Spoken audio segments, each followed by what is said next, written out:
చేసి అంకుల్ నాకు మీ సహాయం కావాలా, వచ్చే ఎన్నికల్లో వైఎస్ఆర్ కాంగ్రెస్ పార్టీకి మీ సహాయ సహకారాలు కావాలని చెప్పి ఇప్పటికే డిఎల్ రవీంద్రారెడ్డి గారికి జగన్మోహన్ రెడ్డి గారు ఫోన్ చేసి అడగడం కూడా జరిగింది. దాన్ని కంటిన్యూషన్ గా మేమందరం కూడా ఇవాళ ఇక్కడికి వచ్చి రాబోయే ఎన్నికల తర్వాత కూడా వైఎస్ఆర్ కాంగ్రెస్ పార్టీకి మీ సంపూర్ణ సహాయ సహకారాలు కావాలి అని చెప్పి డిఎల్ రవీంద్రారెడ్డి గారిని మనస్ఫూర్తిగా ఇక్కడ రిక్వెస్ట్ చేయడం జరిగింది.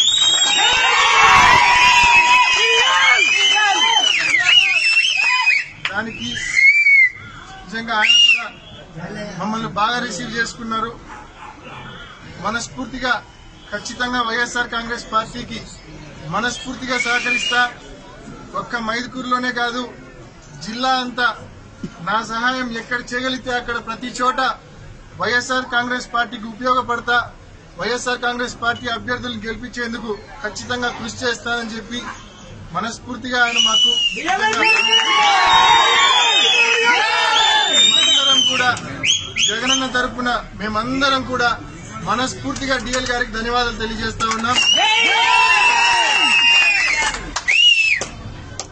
ఖచ్చితంగా రాబోయే రోజుల్లో డిఎల్ గారి పాత్ర జిల్లా రాజకీయాల్లో కీలకంగా ఉంటుంది.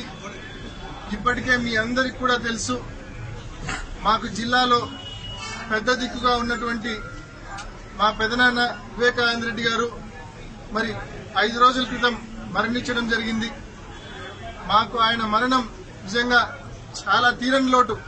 ప్రతి కాన్స్టిట్యున్సీలో పార్టీ కోసం ఆయన పనిచేసేవారు. పార్టీని ఎలా పటిష్టం చేయాలి, ఎలా మన అభ్యర్థుల్ని అత్యధిక మెజార్టీతో గెలిపించాలి అని చెప్పి ఆయన ప్రతి నియోజకవర్గంలో కూడా పార్టీ కోసం పనిచేసేవాళ్ళు, ప్రతి గ్రామంలో కూడా పార్టీ కోసం పనిచేసేవాళ్ళు. అటువంటి వ్యక్తి దూరం కావడము మనకు నిజంగా తీరని లోటు. ఖచ్చితంగా డిఎల్ గారి రాకతో, వైఎస్ఆర్ కాంగ్రెస్ పార్టీలోకి డిఎల్ గారి రాకతో ఖచ్చితంగా ఆ లోటు పూడుతుందని చెప్పి, ఆ లోటు తీరుతుందని చెప్పి మరొకసారి మనస్ఫూర్తిగా డిఎల్ గారికి, అతన్ని ఇష్టపడే మీ అందరికీ కూడా, మేము అతన్ని ప్రేమించే మీ అందరికీ కూడా